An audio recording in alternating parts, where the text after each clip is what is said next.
La entrevista en Buenos Días Metrópoli. Doctora Itzia Yunuen Collas Núñez, directora de Mexicanos Primero, Capítulo Jalisco, muchas gracias por aceptar la conversación y, por supuesto, gracias por la paciencia que nos tuvo al esperar en la línea telefónica. Muy buenos días. No, para nada, al contrario. Muchas gracias, Griselda y Ricardo. Muy buenos días. Gracias a ustedes por invitarnos a conversar y pues buenos días a todas las personas que nos escuchan esta mañana. Bienvenida Gracias. en este espacio, doctora. Hemos platicado desde el día de ayer en torno a esta determinación de parte de autoridades federales relacionadas con la no reprobación de los niños de educación básica. Ha habido opiniones a favor, opiniones en contra, y en ese sentido nos gustaría conocer cuál es la postura que fija Mexicanos Primero, Capítulo Jalisco, pues en un contexto en donde se le ha dado un seguimiento muy puntual a la evolución de la educación aquí en nuestro país. Así es, Ricardo. En efecto, pues en Mexicanos Primero Jalisco estamos preocupados siempre porque se cumpla el derecho a aprender de nuestras niñas, niños y jóvenes. En ese sentido, estuvimos pues muy pendientes de revisar este acuerdo que se emitió el pasado día 28, el 1106, en el que en efecto pues se instruye desde la Secretaría de Educación Pública a que todos los niños sean aprobados con una calificación mínima de 6. Específicamente, al tratarse de educación básica, pues nos referimos a primaria y secundaria, porque preescolar pues son aprobados todos. Y en efecto estamos preocupados en términos de lo que pueda ocurrir con relación al rezago educativo.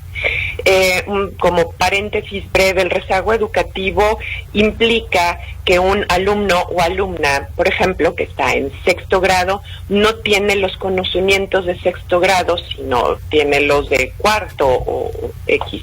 En ese sentido, y refiriéndonos en específico al caso de Jalisco, una de las últimas mediciones de INEGI nos señala que de cada 10 niñas y niños, 4 en Jalisco nunca cursaron preescolar, solo 4 van a cursar preparatoria y nada más 2 van a llegar a un nivel de educación superior. Ese escenario ya es de por sí preocupante. Entonces, también el hecho de desconocer, salvo por mediciones en el caso de la prueba planea que se aplicó en el estado 2022, conocer el estado de la educación en nuestro estado, pues es súper importante. Y en esa prueba en planea del 2021 que se aplicó en primarias, un esfuerzo muy importante que se hizo aquí en el estado, se encontró, por ejemplo, que 4 de cada 10 niños de primaria no dominan saberes mínimos de lenguaje y comunicación. 5 de cada 10 no dominan lo mínimo de matemáticas. Insisto, esta es una evaluación de 2021 y se realizó en primaria. Otra cuestión que nos preocupa son las brechas que también se generan debido pues a las diferentes condiciones de acceso a la educación que tienen los diferentes contextos. Por ejemplo, te diría que el nivel 1, que es el nivel más bajo o el que se conoce como insuficiente de la prueba planea, en el caso de lenguaje y comunicación para los niños de escuelas particulares, fue de un 12%, o sea, nada más 12% de los niños de escuelas particulares estaban en un nivel insuficiente. Sin embargo, en el caso de las públicas, este porcentaje ascendía a 36% y en el de escuelas indígenas a 82%. Es decir, sí hay una preocupación evidentemente por un rezago educativo. Y esta preocupación, me parece, no es nada más de los propios maestros, de la sociedad en general. Obviamente los niños están conscientes de estas necesidades y sobre todo a partir de la pandemia, en el 2022, en septiembre, la Secretaría de Educación realizó un diagnóstico socioemocional y nos llamó mucho la atención un dato en el que uno de los aspectos que más preocupaba a los estudiantes de los diferentes niveles que aplicaron esta prueba era pasar de grado o de nivel sin haber aprendido lo suficiente. En este caso, el 71.5% de los alumnos de primaria estaban preocupados por esto. En el caso del tercero y secundaria, 75.5, y de media superior 76.6. Es decir, esta conciencia de aprobar sin los conocimientos suficientes está en la mente y en la preocupación también de nuestras niñas, niños y jóvenes. Claro. Ahora, doctora, el día de ayer platicábamos con Pedro Arias de la Secretaría de Educación y él mencionaba que uno de los propósitos de este decreto presidencial era evitar la deserción escolar. Le preguntaría directamente si ayuda a que los niños que no tuvieron un aprendizaje satisfactorio por la pandemia repitan año o sean reprobados, y qué alternativas se tienen en este sentido. A ver, me parece que no hay soluciones simples para problemas complejos, Griselda.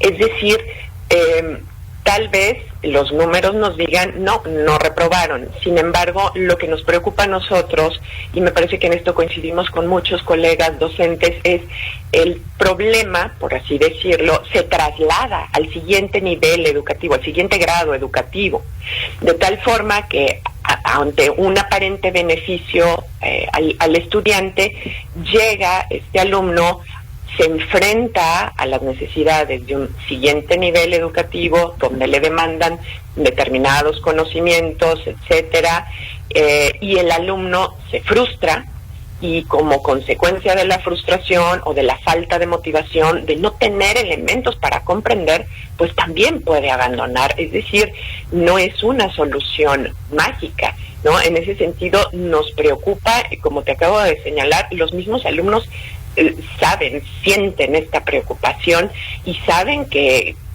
cuando no saben se van a enfrentar en el próximo grado a un problema tal vez mayor. En este contexto, doctora, ¿cuál puede ser una buena ruta? ¿Cuál puede ser una buena alternativa para llenar todos estos huecos y todos estos espacios que inevitablemente dejó la pandemia? Justamente, Ricardo, nuestra preocupación, más allá de aprobar, sabemos las limitaciones que tiene la evaluación y poner una calificación. La calificación nos dice apenas algún dato de lo que el alumno aprendió. El maestro esto lo sabe, los maestros y las maestras de Jalisco y de México lo sabemos.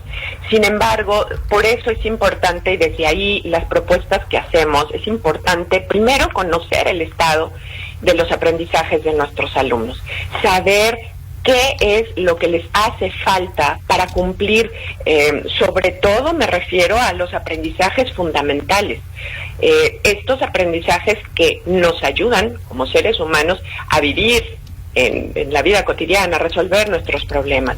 En ese sentido, una primera propuesta es contar con un diagnóstico. Sí, por supuesto, a nivel aula, pero también necesitamos saber a nivel sistema cómo nos encontramos. Y definitivamente este diagnóstico sería la base para diseñar estrategias para recuperar aprendizajes. Pero quiero decir estrategia, no acciones aisladas. Por supuesto, la autonomía de las escuelas, el maestro en aula sabe que se puede hacer, pero necesitamos tener una visión colectiva también, Ricardo. Y Griselda, aquí queremos apelar, por ejemplo, al inicio de la pandemia, la reacción de Jalisco fue muy buena en términos educativos. La comunicación de las comunidades escolares con los alumnos, etcétera, se consiguió por una visión colectiva. En la mesa, en gobierno, se sentó salud, se sentó educación a dialogar cuáles eran las mejores maneras para resolver pues la emergencia sanitaria en aquel momento. Me parece que en este momento tenemos también una emergencia, y es una emergencia en torno a los aprendizajes, y esto quiere decir en torno a la vida de nuestras niñas, niños y jóvenes. Sí, doctor, el día de ayer también la Secretaría de Educación mencionaba que en septiembre harán una evaluación a todos los estudiantes de educación básica sobre qué tanto aprendieron durante la pandemia. Le preguntaría si no llega tarde y si dan resultado en serio, con toda honestidad, estas regularizaciones. A ver, Griselda, los diagnósticos, las evaluaciones diagnósticas al inicio de año son una práctica que es desde, bueno, no sé, desde siempre, pero desde hace muchos años se hace. No es una cuestión ajena. Los maestros ya también saben que hay un grado de acciones para recuperar, para nivelar, se les dice usualmente, a los niños que recién ingresan al nuevo grado. Aquí lo preocupante es que es esta sensación de sentirnos solos. Insisto, esto es algo que se ha hecho antes, no es nada extraordinario, me parece, salvo que se generara, insisto, una estrategia concreta, profunda, de revisión a partir de este estado de los aprendizajes de los niños, y entonces, insisto, una involucración no nada más de los maestros, porque ahí se les va a cargar la mano a maestros y maestras. Este es un tema colectivo, este es un tema de comunidad y de sociedad, porque el que estos niños tengan un rezago educativo nos va a afectar a todas y a todos, y nos va a preocupar a todas y a todos. Para tener, digamos, mucha claridad o mucha certeza, doctora, respecto a cuál es la postura de Mexicanos Primero, ¿a favor o en contra de lo que establece este acuerdo? A ver, estamos a favor de que los niños y las niñas tengan su derecho a aprender garantizado. Estamos en contra de las decisiones verticales que restan autonomía a los colectivos escolares, a las escuelas, a los docentes, y que no miran con profundidad el problema. Estamos también en contra de que se generen acciones aisladas y que esto nada más, como decía hace rato, se traslade a otro grado escolar. Estamos a favor de que se construyan estrategias profundas de recuperación de aprendizaje. Hay quienes dicen, doctora, la jugada es muy sencilla, vamos eliminando al margen de reprobación, que todos tengan de 6 para arriba, para que en términos de estadística a nivel nacional e incluso internacional, el ranking de México no sea tan terrible en el rubro educativo. ¿Coincide usted con esta hipótesis? Mira, Ricardo, tal cual es una suposición o una hipótesis, como le llamas. Sin embargo, creo que los porqués son los que también nos faltan conocer. ¿Para qué se toma una decisión como esta? Me parece que más allá de lo que se estipula acá en el Diario Oficial de la Federación, en este acuerdo, sería importante que como sociedad conociéramos por qué se toman de estas decisiones, de qué son parte. Insisto, si se está pensando en una estrategia mayor, bueno, entonces que nos digan, de acuerdo, no se reprueba, sin embargo, se va a hacer esto, ¿no? Lo otro, pues, es suponer, como tú lo has dicho, y en ese caso yo no me atrevería a pensar que una decisión como esta, tomada a la ligera, tal vez pudiera dañar pues las vidas de nuestras niñas, niños y jóvenes, nada más por contar con un número de aprobados, claro, que, insisto, luego va a reportarse en el siguiente año, en el abandono que puede ocurrir el siguiente año. La pandemia, sin duda alguna, exhibió una serie de desigualdades terribles en este país y, por supuesto, que hizo que nos retrasáramos en la educación. ¿Cuántos años considera que retrocedimos? Fíjate, Griselda, que esa es una pregunta que nos hemos hecho constantemente. En el caso de Jalisco no contamos con una línea base, es decir, no se hizo una medición previa a pandemia y una evaluación posterior para saber con exactitud este dato. Sin embargo, hay estimaciones en todo el mundo y en el caso de México una sola investigación de EVIA, en la que también Mexicanos Primero participó, en el que se estima un atraso de alrededor de 1 año y medio. Sin embargo, insisto, no tenemos el dato específico y eso ya de por sí es preocupante. Yo volvería al tema de que el rezago ya existía. La falta de aprendizajes sólidos en tema de estos aprendizajes fundamentales ya lo teníamos, ya lo vivíamos.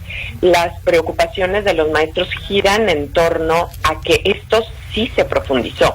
Y aquí me refiero no nada más a los aprendizajes académicos, ojo, también nos preocupan mucho el estado socioemocional de nuestras niñas y niños, incluso el estado físico. Algunos maestros de educación física nos han comentado, bueno, yo sí noto una diferencia en que el niño tiene menos motricidad o corre más lento, etcétera. Cuestiones que tienen que ver con la sociabilidad también han sido afectadas por la pandemia. A ver, nuestra preocupación, Griselda, es no nos centremos en número, centrémonos en saber qué está ocurriendo en realidad y seamos honestos. Esto no lo debemos no a nosotros, se lo debemos a las niñas, niños y jóvenes de nuestro estado. Bien, doctora, pues seamos honestos para poder tomar decisiones correctas y que nos permitan mejorar todas estas deficiencias que sí estamos identificando. Muy bien, doctora Itza Yunuen Goyaz Núñez, muchas gracias por los minutos compartidos con el auditorio de la Estación de las Noticias. Nos atropella el reloj, le deseamos un extraordinario fin de semana. Muchas gracias, Ricardo, Griselda, y saludos a todas y todos los que nos escuchan. Que tengan un muy bonito fin de semana. Muchas gracias. Doctora.